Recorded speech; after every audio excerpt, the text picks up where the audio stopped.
And good morning to you, St. Lucia. As always, it is a pleasure having you join us live from the studios of the National Television Network. I am Lucia Joseph, and you know it is that time of day. So it is the morning update with Lisa and Herma. Bonjour, Herma. It has been a tumultuous morning, hasn't it?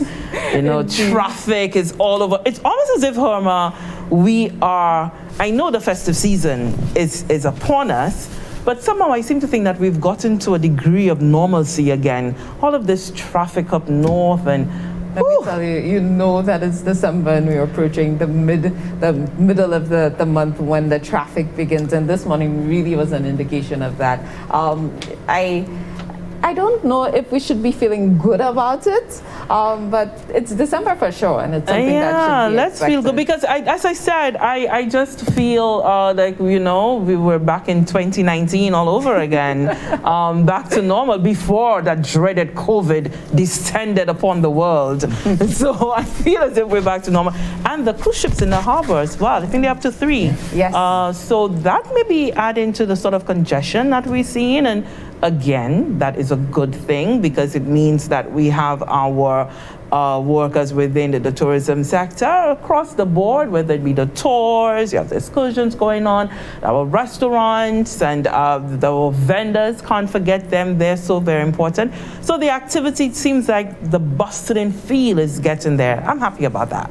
That is a reason to be happy indeed. Of course, big shout out to those of you joining us this morning on our Facebook, our YouTube channels, as well as cable channel 122. We always appreciate you, and we have quite an exciting show for you this morning. Well, yes. I'm excited about it for sure.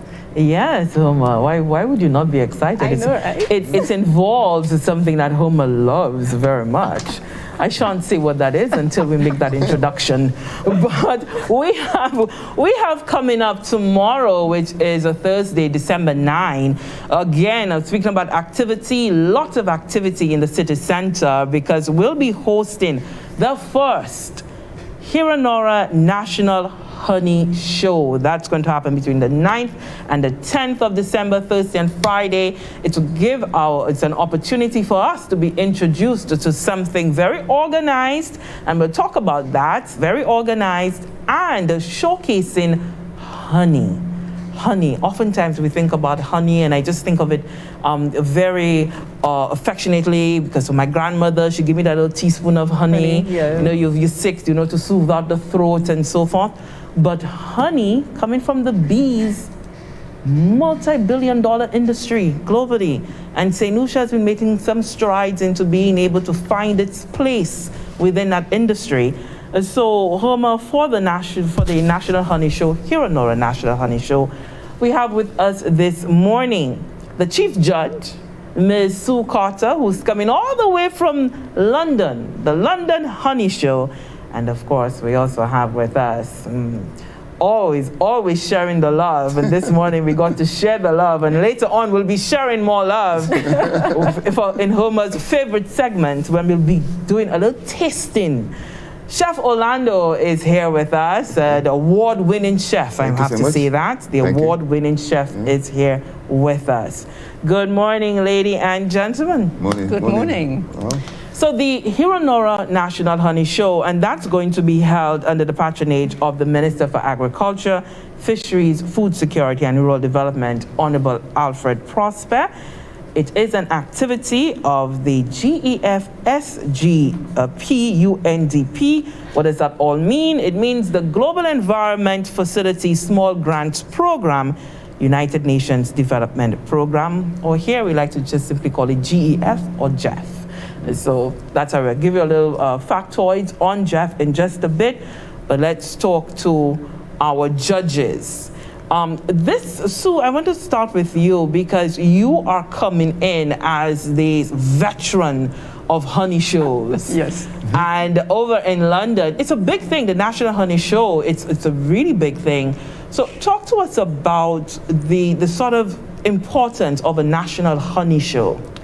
Sure. Well, welcome everybody, and I'm really pleased to be here and delighted to have been invited to judge this first honey show. A honey show is really important because it helps the supplier of the honey, the beekeepers, look at their honey in a slightly different way. Because normally what they would do is they take their honey, extract it, put it in a jar, sell it. Maybe not even a jar, maybe it's going to be a rum bottle or something. But with a honey show, it teaches you some discipline. So it means that you have to be consistent with what you do every time you do your bottling and your jarring. And that, as you progress, makes it a much more consistent product, and a product that is much more desirable for the customer because it looks the same each time, it's nice and clean, it's in a decent bottle, it's not in a rum bottle, and it's not sticky, because often when people put the honey in the jars, they get all sticky. So a honey show gives the discipline to have the product and the honey displayed in a good, clean, consistent way. The honey show in London has about 200 different classes of things you can enter. Everything from honey to artwork and photography and pieces of embroidery, anything you can think of. There's lots of different things. And we get about 2,500 entries into it. So it's a huge show. The Huanora one, I have to admit, is not going to be huge, but it's a good start. And I think I'm going to be really pleased to look at the different honeys, because the honey here is obviously quite different to the honey we get in Europe. It's much entirely different plants and trees that the bees are going to. So the honey's going to taste quite different to what I'm used to. So looking forward to it.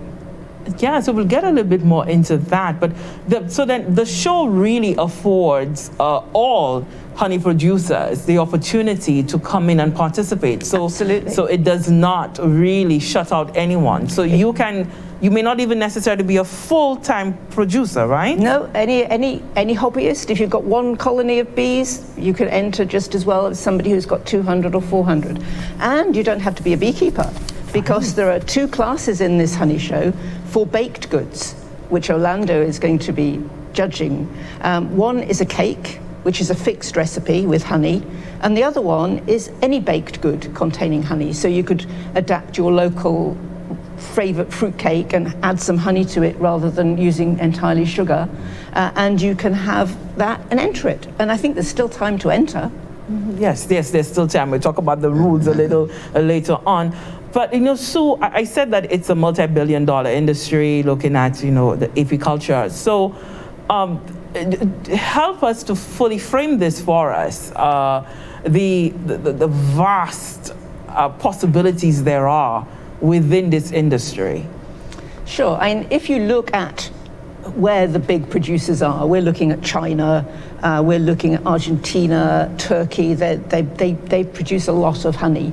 However, when you look at it, it's often blended and is just factory produced almost. That the honey comes in, it gets blended to a certain flavor and color, gets jarred and goes out. And so that's what you find certainly in the supermarkets in Western Europe, a really cheap product. It costs virtually nothing, and it tastes of nothing. But when you look at the local producers, particularly here and even in Europe, when you look at the small individual producers, they are the ones who are able to produce the unique honeys, the ones that come from a particular area or particular tree, floral fragrance to them. So the importance of the local honey to the local economy could be huge, because you could start to say, this honey from, let's say, a mango tree produces this fantastic honey with a lovely flavor that's unique to the island and unique in the world.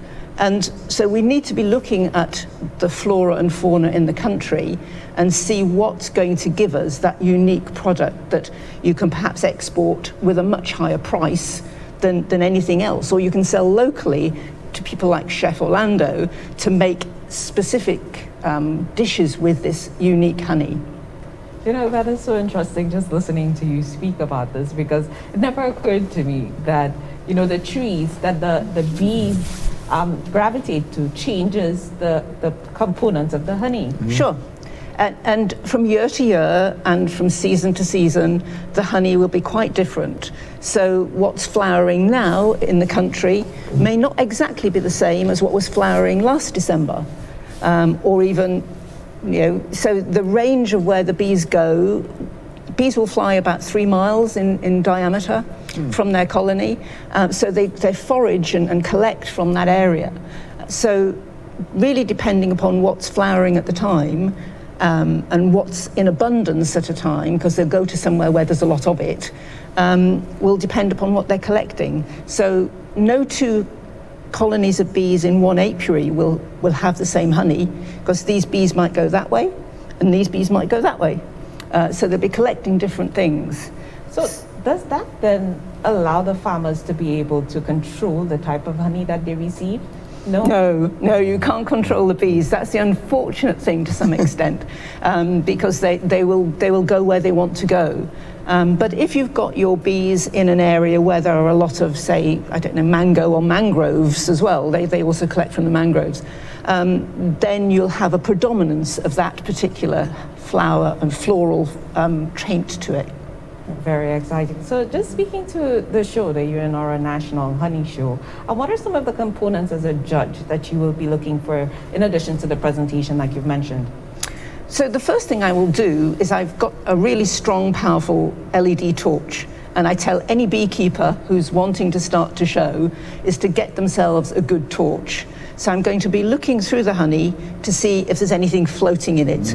So, as a customer, you don't want to have a jar of honey that's got a bee's wing in it or a leg or something. You prefer a nice clean jar.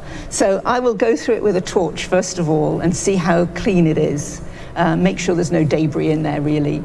The next thing I'll do is I will take the top off the jar and smell it so I can see what the aroma is. Because the aroma, as Chef Orlando will tell us, the fragrance and aroma from food is most important, hugely important.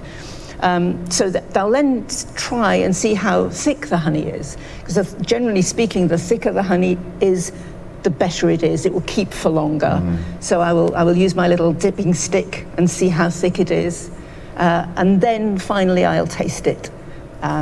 So that's the last thing. And again, I always tell the beekeepers, just be careful, because the last thing I do is taste it. So if you haven't passed all of the other parameters, I might never taste your perfect honey or your lovely flavored honey. So you've got to pay attention to detail at all stages. That's so important. It is exciting, because just listening to you speak, Sue, I feel like when I'm buying honey, I'm going to start start looking at honey. But I'm thinking, with some legs means it's authentic. I'm just joking. I'm just joking. How about you, Chef Orlando, in terms of judging? It's an extra bit of protein. It's a bit of protein, right? I was just thinking, I'm listening to you, I'm like, okay, the honey has with the legs in it, the strands, is that like my look with my bee flying around there? But thank you for the opportunity to share with you and with Sue. I'm listening to the whole honey experience, and for us in St. Lucia, this is a great opportunity. We have a product which is globally known, and what we need to now is find a way to raise the level of the quality and the consistency. I think a show like this is going to put people on a more honey moment, as they say, and looking for the honeys and looking for the quality. I mean, I did ask Sue the question though, and sometimes you see the honey a little watery. I mean, I've seen it. I mean, we buy honey, and I'm thinking sometimes a little watery. So is there a difference in terms of the watery it is? I mean, is there something going on with the honey? The mix. I mean, there's no legs in the honey, so there's. but it's watery. What happens with honey is that when the bees collect the nectar from the flowers, they add some enzymes when they're carrying it back to the hive from their stomach, and that starts to change the format of the honey. And they bring it back to the hive and they pack it away in their little cells, the honeycomb cells, and then they basically evaporate off the water. So they cause an airflow around the hive by flapping their wings, and that then reduces the water content of the honey. Now, honey, by definition, has to be less than 20% water. And Ideally, it should be about 18% water. And the reason for that is that anything over the 20%, means that the honey won't keep for very long. Sure. There are natural yeasts in honey, and it will start to ferment. There you go. So if you've got a very watery honey, and particularly in a warm climate like this, Yes. it will start to ferment quite quickly. That's why it's important that we're looking at the consistency of Sure. the honey Yeah. to make sure that it's thicker than it should be. Yeah. So the watery honey that you might get Yeah. is fine. It'll taste nice, but it may not keep very long. Yeah, I mean, that's the thing you see, especially when you deal with food, you know, you're looking for the consistency. And I think especially when you're doing cooking and you're combining stuff, and when I saw it sometimes, I bought the honey sometimes, and it's sometimes a little bit, I don't know if you guys seen it, and you go in the supermarket, you're looking which one is shaking up and down, you know what I'm saying? And sometimes as well, I notice, you put it in the fridge and it gets kind of really thick. Yeah. So again, is there... That's the sugars, actually. Yeah. So the honey is mainly sucrose and fructose. No, glucose and fructose. Glucose, yeah. And when you put it in the fridge, some of the sugars just change a little Okay. and start to form crystals. It's a perfectly natural process, and Sure. in Western Europe, in fact, in North America, that's quite common. Okay. You know, that often happens. What we would say is you don't keep honey in the fridge. Okay. So if you put it in the fridge, it is likely to start to go a little bit cloudy and a little bit thicker. Interesting. So Chef Orlando, at your restaurant, Yeah. we now do not refrigerate. No. I actually don't, you know. In terms of using honey now in your food preparation recipes, what is the first thought that you give when you are going to use honey? Well, I mean, for me, I think, you know, because first and foremost, I'm a chef who loves to use local, and that's so critically important. So I don't want it too thick. I can play with it a little bit, I mean. A lot of my cooking, I use a lot of molasses. So now I'm substituting molasses as well with honey. I make a seltzer. So I want the honey not to be too thick, but a little thickness. So I'll probably use that and vinegar to combine together to take a little sweetness and a little sour in the combination there. So I must say that some of the honeys I've tried lately, some have been too thick for me. I mean, I play around with it. I mean, I glaze my fish. I would glaze a fish with it or glaze chicken with it, you know. But there's a little inconsistency, I have to say, sometimes. I find it a little easy to work with. So then, I know with all foods, heat will change the compound. Yes, so yes. when you are cooking with honey, Yeah. what is the thought you have to give there? You have to be considerate in terms of the amount. Well, the amount, and also the heat temperature. Because as well, for instance, this morning I did the fish this morning, and I actually marinate the fish with the honey. And then when I glaze it on the pan, I didn't want to put it too high. So I want to make sure that the honey doesn't get burnt away. So I want the flavor to still be there. So you got to be careful on the temperature when you use the honey. I mean, because you then lose it all together in terms of it's like anything else. You put too high, you lose it kind of separates, you lose the flavor. Yeah, and honey does burn quite quickly. It burns very quickly, yes. You've got to be very gentle with it's it. a delicate, you know, you got to respect the honey, as I say. I feel like we're getting an entire class here, Lisa, don't you think? Yes. But for someone like you who thoroughly enjoys the tasting process, I do. Yes, and for someone like me who knows absolutely nothing about, any of the making process, so I think we need this class so much. Certainly needed. But for those who are participating in the Honey Show, Chef, when you are going off and doing that judging, because they'll be doing the cakes. Yes, sir.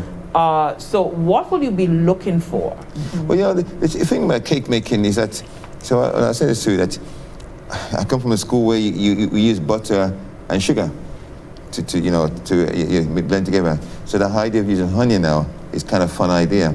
But I think what I'm looking for is not just a case of, you've got to make sure when you mix your flour, your honey and your butter, you got to make sure when you mix the flour with it, it cooks correctly. People tend to bake a lot of cakes. We're West Indian, sometimes heavy and wet. But we need it to be, a cake has to be at least when you put a spoonful or a cocktail stick through it, it pulls out and it comes clean. So I'm looking for that cleanness when you put your stick into it. I'm looking for making sure that when I taste I don't taste the flour, because that's critically important, because people tend to bake, it looks nice, but actually they haven't mixed it properly enough, so the flour is still in your mouth, you mean? So we were no doughboys. No boys, you know what? You know already. I'm also looking for the layers. You know, I mean, again, with cake making, there's you can look at the layers, and if it's laid incorrect, I mean, because when you fold the mixture, when it cooks, it comes into little layers. I mean, there's small details I'm looking for. I mean, the funny thing actually, years ago, I was in the UK. I used to be involved in the Caribbean cake making competition as a judge. So it's like back in London. So I'm kind of fun and games to see this one now becoming honey. I'm interested to see if they're gonna mix anything else. Are they looking at a clear cake, or is it going to be a dark cake? I mean, a dark cake would be interesting. Do they mix honey and molasses to get a dark look?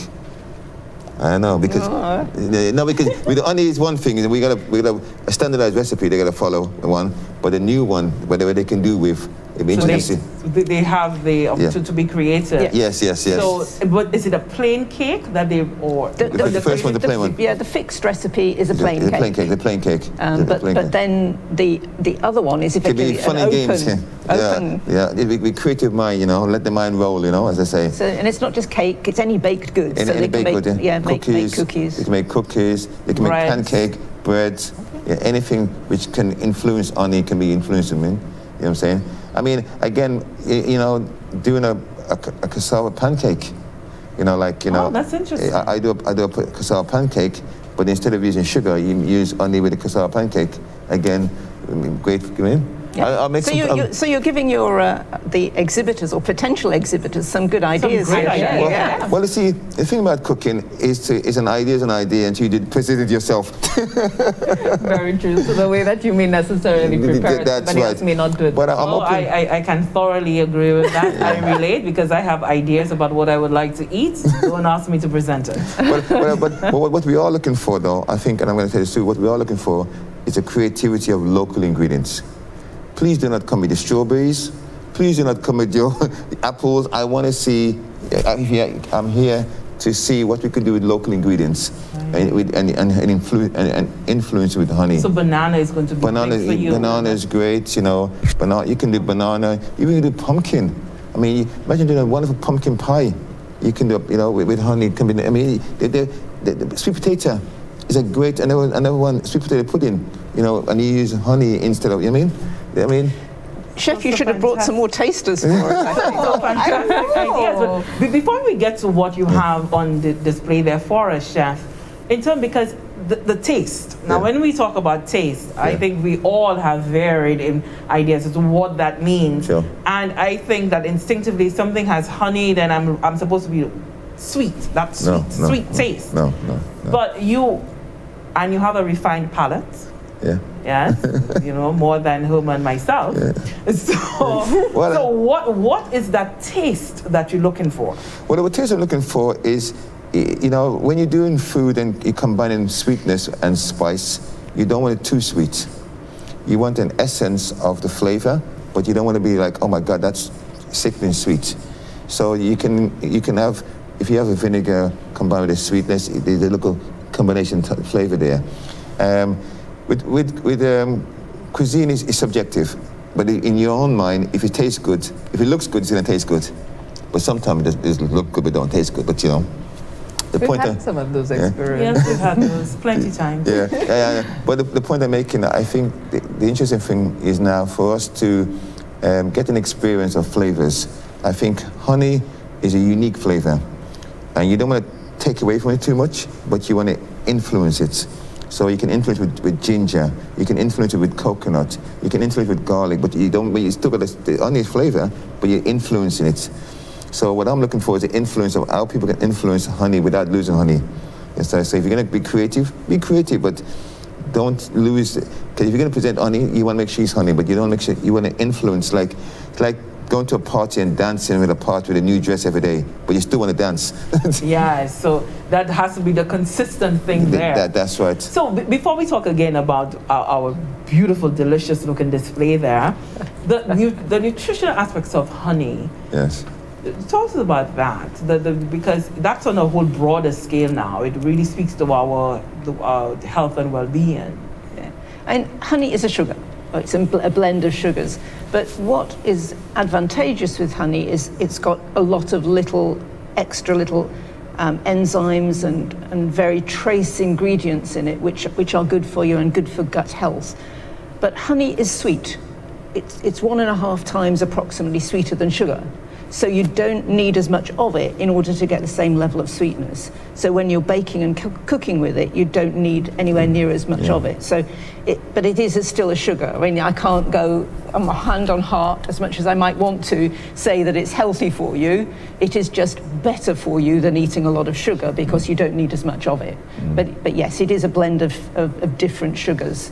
So it has health benefits, but not necessarily must eat it because it's good for you. Because so we still need to be mindful that moderation is absolutely, absolutely. And I'm going to add it in because people always ask me, what's Manuka honey?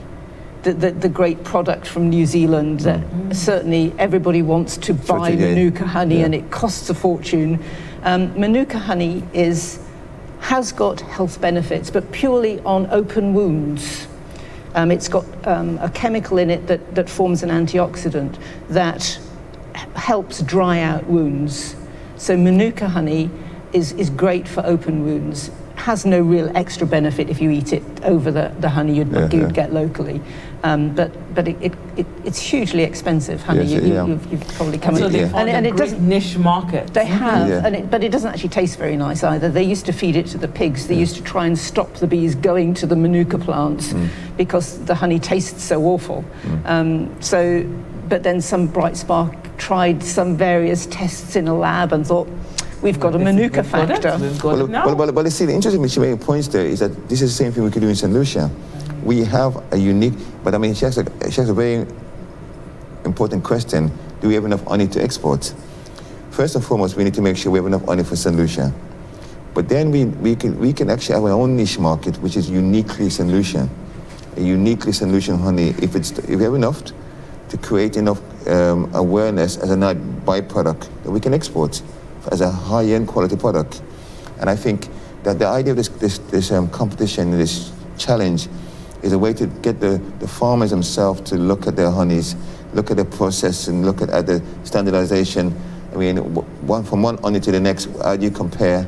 You know, I mean, I asked the question, how do you compare this honey to that honey? And of course, the honey changes year by year. But the quality of the honey has to be a certain standard, I mean, in my opinion. So, you know, you're talking about that and the possibility of exports and being able to first enhance our local production to do so. I would think the fact that you're on our national honey show is coming off the heels of the knowledge fair that was held last year. You know, more of that would be beneficial. Absolutely. I think that's the point we're making. That's the way forward for us to at least, you know, give the value to honey. And give value to our local honey growers. Producers, sorry. And I think that's a way forward. And that's why I think this is really a great opportunity. Yeah, I mean, it's not something you're going to achieve this time next year. No. It's going to be a gradual process. It's going to be a process. The first, we've got to educate the beekeepers to start with, and then educate your own public as to the value of local honey. And that's why I think this is a good start. This is a really good start because people are going to start to talk. No, when they go to the supermarket, they start looking at the honeys now. You know what I mean? And I think that is the way forward. To start looking at honeys, look at the quality, and see how we can also be more creative with honey. Not just kind of like, we can do cooking with it, you know? I mean, I think that's the point I'm making. Let's see how we can manipulate the main ingredient. And we can share the love with the honey. And share the love. And I can see. And you came sharing the love, Chef. You know what share the love means? Because I see that. So talk to us about what we have here on display. Not sure if Naomi would be able to give us a little bit of a close-up shot of what we have here. Sharing the love. It looks, I love how you came out and you presented it because it's a very Creole-looking presentation. But it looks so good. It, yes. So talk to us about what we have here. Well, the idea was that, you know, I like the idea of honey, but I like the idea of coconut. I'm a big coconut fan, and I use a lot of coconut oil. So the fish is being marinated with coconut oil along with honey, and then pan fried. But underneath, the salad is also using the honey in the dressing. So the salad is green mango, Christophine, and cucumber salad, and then you got your pan fried mai with your honey mai, topped with a plantain salsa, and it's all about the localness. And of course, if you come on Friday, I'll be doing a little live demonstration. So we'll give you some ideas on what you can do with honey and how you can cook with honey.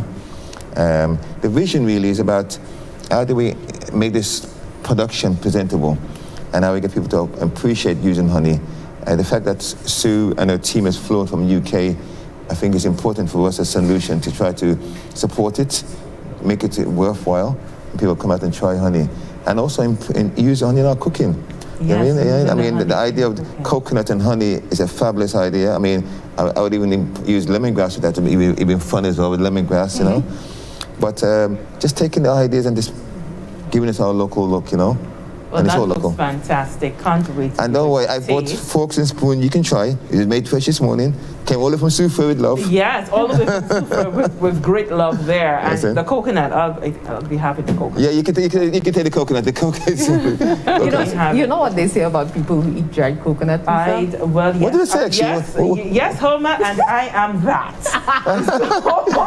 Okay. There shall be no deterring me. So tell us, we are not aware of the coconut experience. We shan't say it on Okay, here. We shall leave that for our off-screen moment. Okay, all right. But we have a junior section. We do. So this is great. And the juniors are beginning from what age?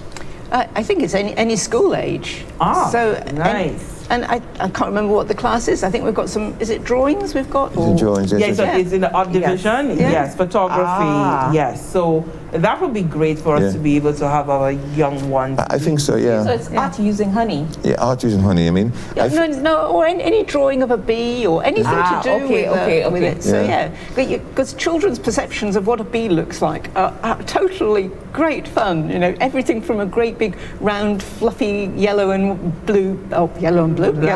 black ball to these long things with great big stings. So I'm looking forward to that because the children have got such great ideas of bees. Now in there we have the best in show. Tell us about that. Well, that's basically what the best exhibit's going to be. Usually it's honey, but it could be one of the baked goods. It could be one of the children's classes. So it's really up to the judge to say, well, I've looked at all of these and this one stands out and is the one that deserves the best in show prize. And we have commercial as well, best commercial products, and I think that's the exciting thing for the exhibitors, right? You want to be able to sell. Yeah, exactly. And I suggested we added that in because that's how the product is presented to the public. Yes. So the honey show itself is the honey is presented in just ordinary jars, so unique jars, so that they all look the same and there's no branding or anything on them. But the commercial class is just how the beekeeper sells it to his public, to his customers. So that's a great class. I mean, the idea though as well, that is a great component because people can look at it as a business. You know, there's a business component to the conversation. While we're talking about food and talking about honey, the person to do an opportunity to do business is here also. The bee concept, the honey concept, is more than just this. There's a longevity and there's a plan. So if you can present your commercial presentation, there's an opportunity for business there. You know what I mean? There's someone who's in the industry say, oh, you know what, I like that product. Can I buy it off you? I mean, I'm always telling people that people buy the highs first. And if you can, it looks good, it's going to smell good, it's going to taste good. And I think when you go and look at the supermarket and you see honey on the shelf, you decide you don't know what's in the jar. But I guarantee you'll decide which one you're going to buy. Every look how it presents, I mean. Yep. Look at the label. Look at the label. I like the look of that. Look at the label, and that's so important in anything we do right now in business. And I think especially in these times, we have to raise our profile, raise the level, you know. So that's the concept of share the love. But so for the honey and the beeswax entries, part of the rule says that it must have been produced within the last 12 months. Explain to us why is that important?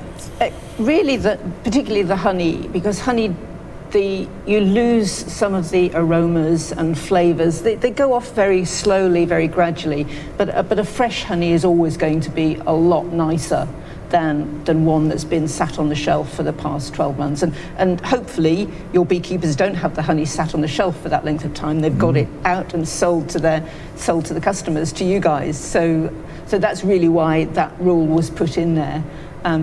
Very often that's not the case, and you'll find beekeepers have got a jar of honey, that particularly dark and light honey, which are quite unusual to get. You know, most of the honey in this country is a sort of more of a medium colour, and beekeepers will hang on to these dark and light honeys because you don't get them very often, and they'll keep them in the shelf forever and a day and keep bringing them out for the show. So it's good practice to get fresh honey into the shows. Can I ask you a question? So do you have like a vintage honey? No. No, but I mean, it's a vintage. But I mean, the point being, the fact that what you're saying there, the honey itself then could be a new honey. So the new honey, the best new honey. Yes, the Beaujolais Nouveau style. Beaujolais Nouveau, they're not like the high-end wine, Nouveau, you know? So is that the point you're making? The point I'm making is that the fresher the honey, the more fresh the flavour is. Okay. Yeah. Okay. I mean, some honeys, the flavour will be retained, the aroma will be retained, but it does slowly go off. And honey doesn't go off. They found honey in the pyramids. Okay. So, you know. Wow. Yeah. And it hasn't gone off. And it probably doesn't taste very much of anything, but it's definitely honey. And it was packed in the pyramids with the pharaohs. So good honey doesn't go off.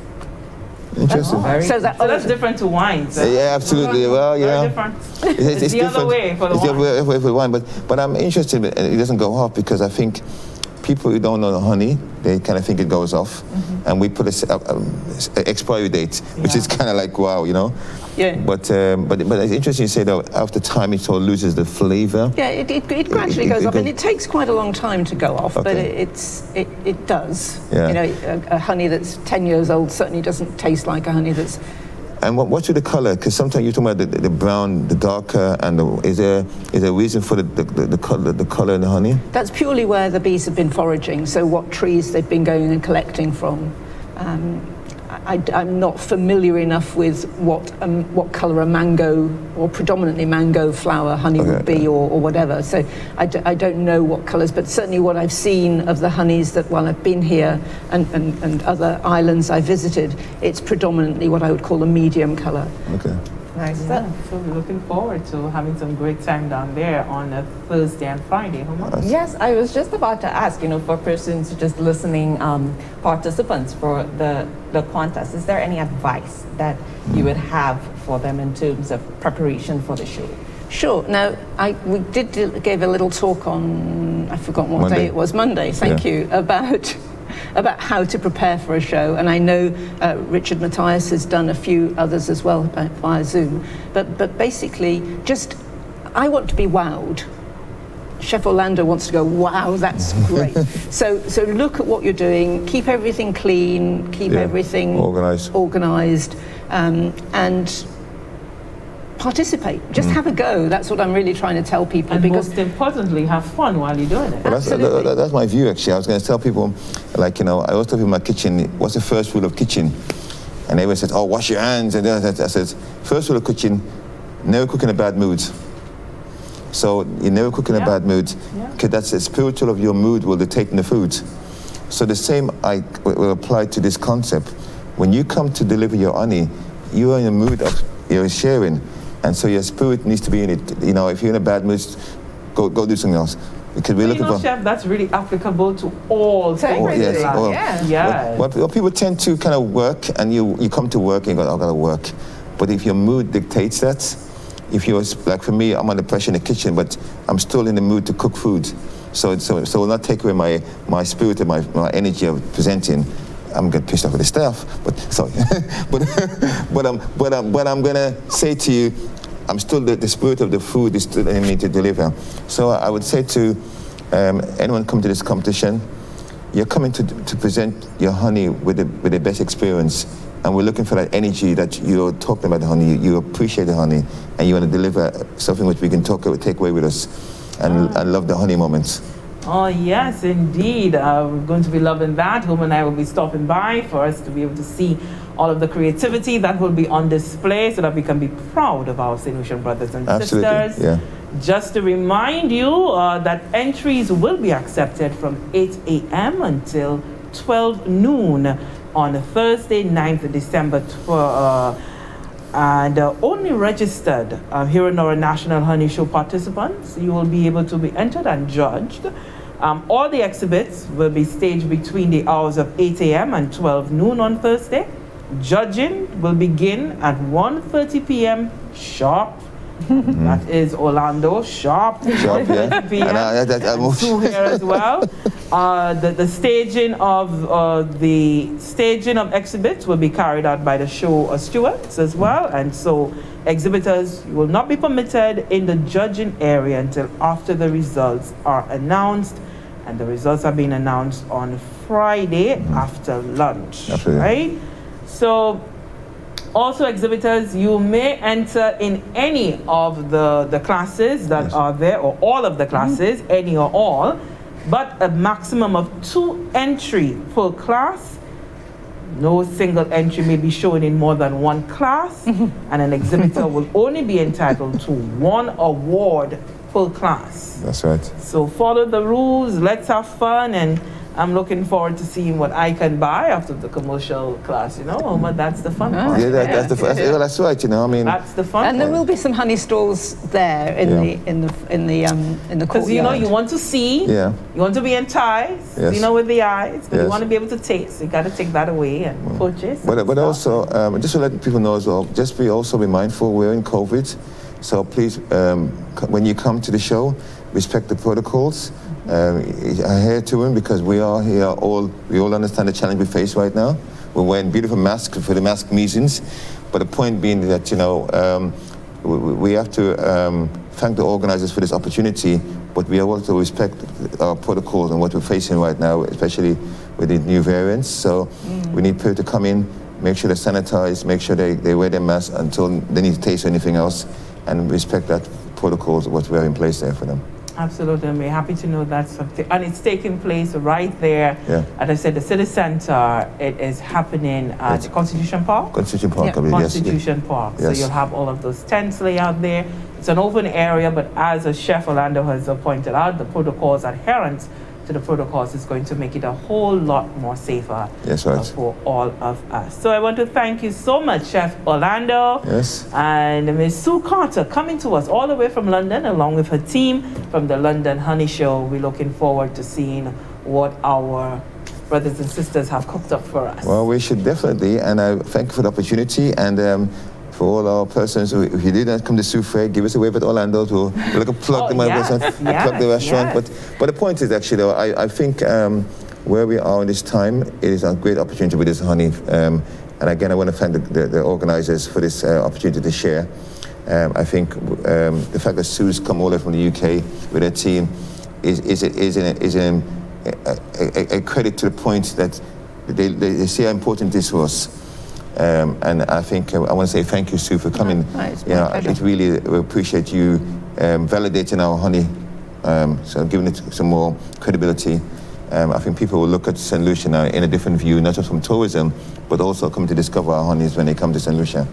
I think that's also a great opportunity. So I want to say thank you. And I think it's not just honey, it's quality products. It's a quality product, absolutely. That's one of the messages we're trying to get over. And we're more than just sea and sand, we're honey now. Added that to the mix. We're adding that to the mix, Then how can you resist? How can you resist? How can you resist St. Lucia at that point? No, you can't. We have the sea, the sand, the pitons, and the honey. In there.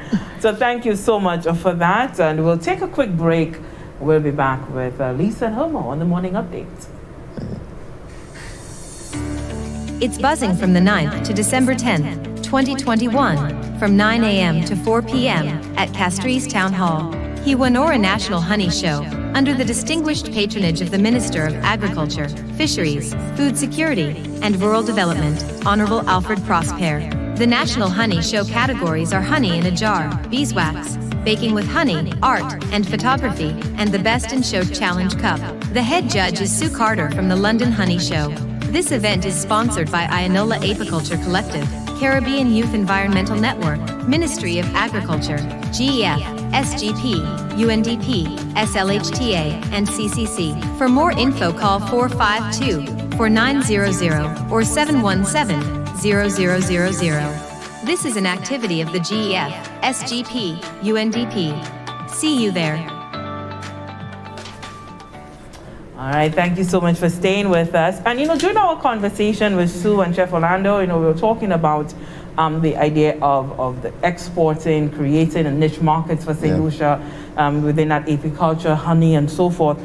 Just to give you some information there, because I did indicate that the Hiranora National Honey Show being organized with the Global Environment Facility Small Grants Program, the United Nations Development Program, we simply call it GEF or JEF here. But the work that they've been doing here has been very, very instrumental in the ground that we've been able to cover, the developing that apiculture and for our honey beekeepers and so forth.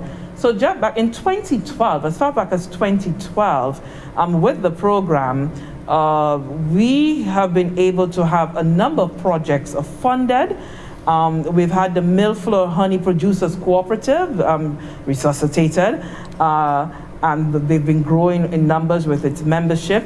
And up to 2019, we've had 12 programs of apiculture projects being funded through the GEF, valued at over $450,000 US. So what we've been able to realize under those projects, as I said, the Millfloor Honey Production Company coming into full swing. We've had the establishment of at least 4 other honey producers, the Horizon Brothers, Farmers with Disabilities Beekeepers Association. We've had the Ionola Apiculture Collective, the IAC, and we've had the Opicot Charcoal Producers as well. What we've always been able to see as well, 30 to 40% of an increase in honey production capacity for us. We've had diversification of outputs from honey to propolis, to beeswax, bee pollen, and apitoxin. We've had 15% increase in honey production. We've seen 200 beekeepers trained. We've had over 40% increase in income for those in the sector. We've also had the research. Orlando was talking about research and innovation into the entire production and the processing chain there. We've had the confirmation of high quality of one's for the honey, and that's via the ISO certification, and that has been done in France. We've had the establishment of St. Lucia's first apitourism tour, which is fantastic, going into that tourism field as well.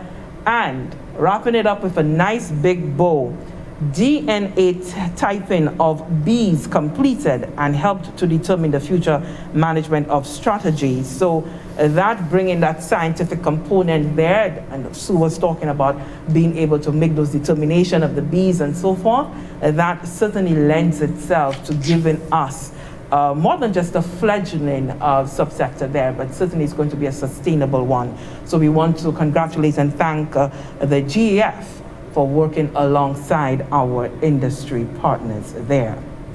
So, Homer, as we look towards that this week, Thursday and Friday, simultaneously we have the ARC that's going on, another exciting thing happening for us. And so we've seen the first crossing, so in effect the winner of ARC 2021. Let's go to that report for some details on that. The 9-member crew of the Dodi Chira 69 are ecstatic about winning ARC 2021, crossing the finish line in the pre-dawn hours of Friday, 3rd December. The 23-meter monohull had a rough start from Las Palmas, Spain on 21st November, but as the trade winds picked up, the vessel made good time during the second half of the 3,188 nautical mile route, reaching up to incredible speeds of 28 knots. Despite its impressive performance, it was a race to the finish for the Italian vessel with its closest competitor, a French catamaran. Matteo Grassi is the spokesman. We had a lot of wind in the trades coming in the last 3 or 4 days, which made the whole thing also feel very, big waves, lots of wind. The boat was going very fast. It was really a wonderful experience. Good weather overall, except for some very light wind in the beginning coming away from the Canary Islands. But on the whole, just a wonderful race and an amazing boat.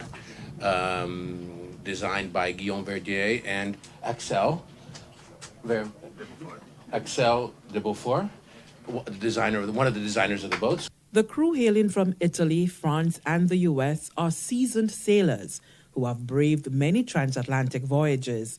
But undertaking the Ark Challenge and winning on the first crossing represents a special victory. Navigator Ambrogio Baccaria says strategy on the open waters is essential. The experience was great for us because I think that we chose the right routes for us, for the boat also. So at the end, because the day before the start of the race, we were thinking about going north or going south, and it was big difference in strategy and also in comfort and in safety. So at the end, I think that we choose the right thing to do.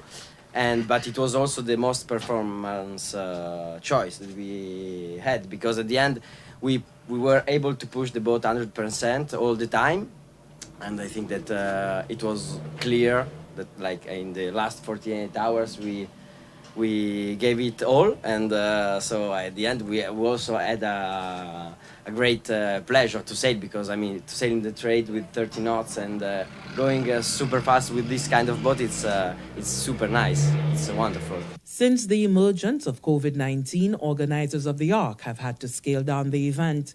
However, they have ensured that the essence and authenticity of the St. Lucian experience is not lost.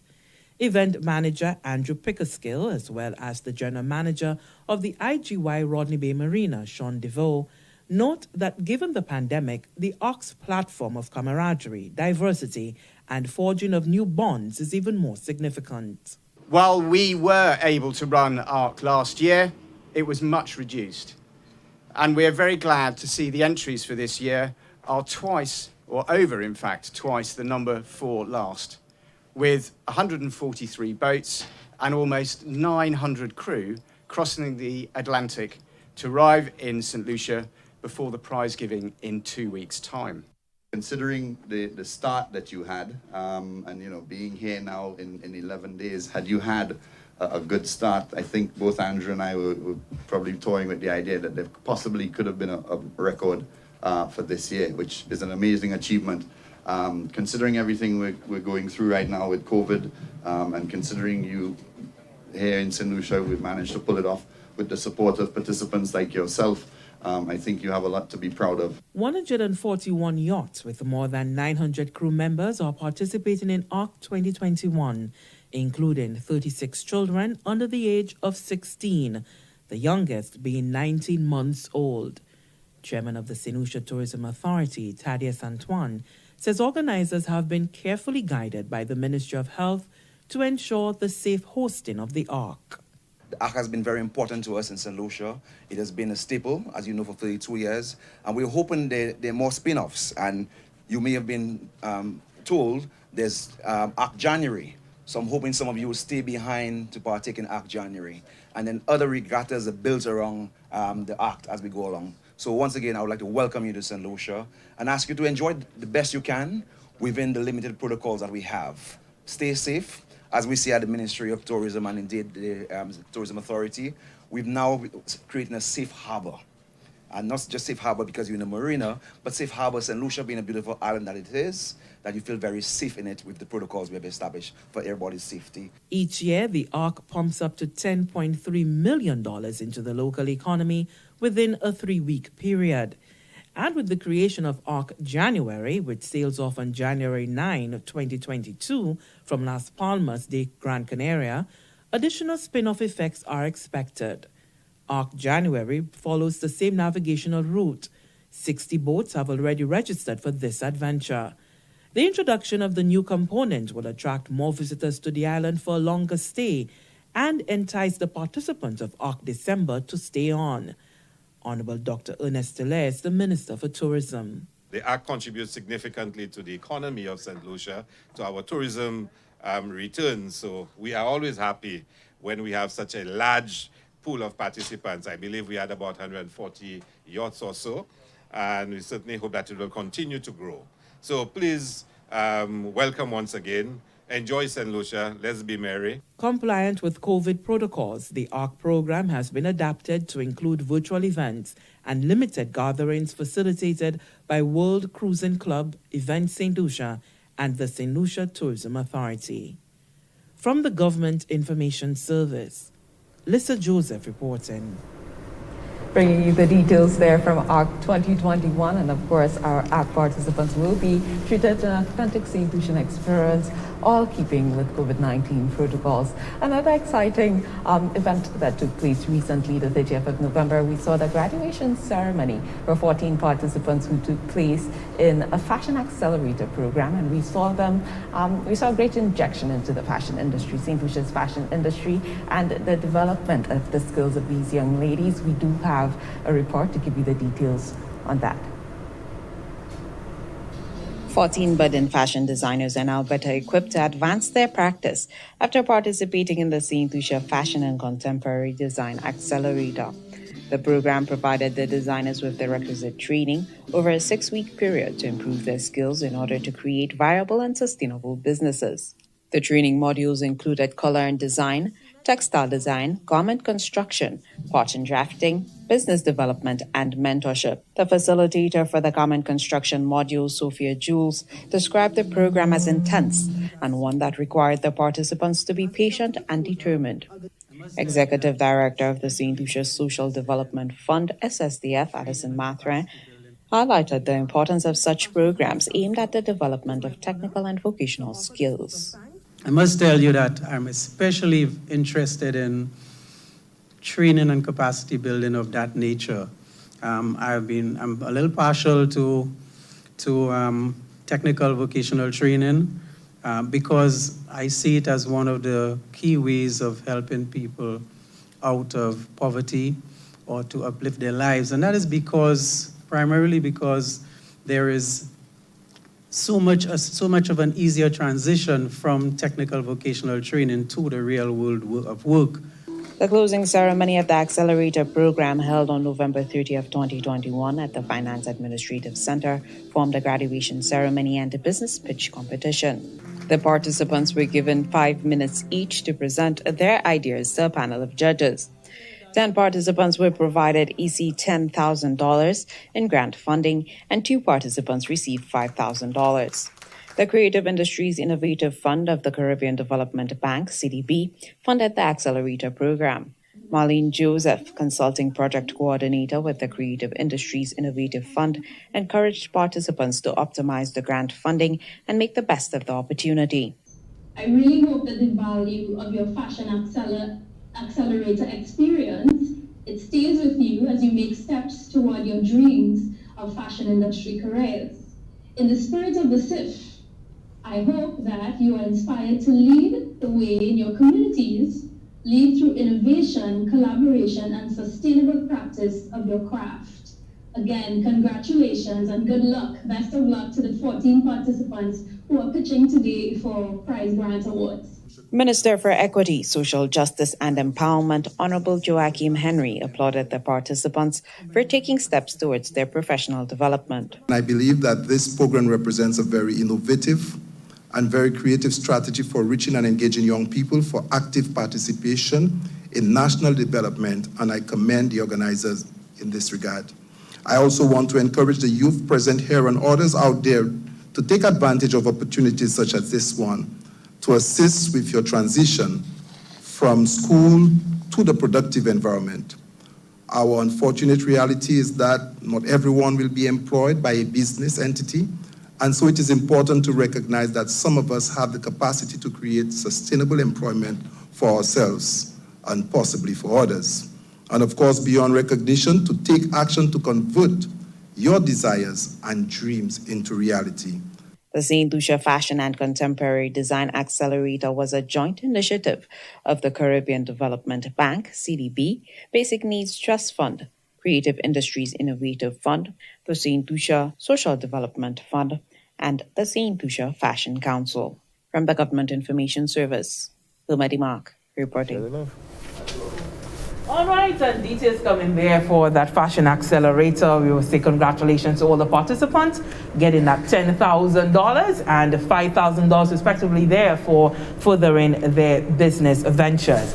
Let's just remind you as we say goodbye of the Hiranora National Honey Show that's happening on the 9th and 10th at Constitution Park. Lisa and Homer will be there at some point to enjoy, and we'll see you back here next time.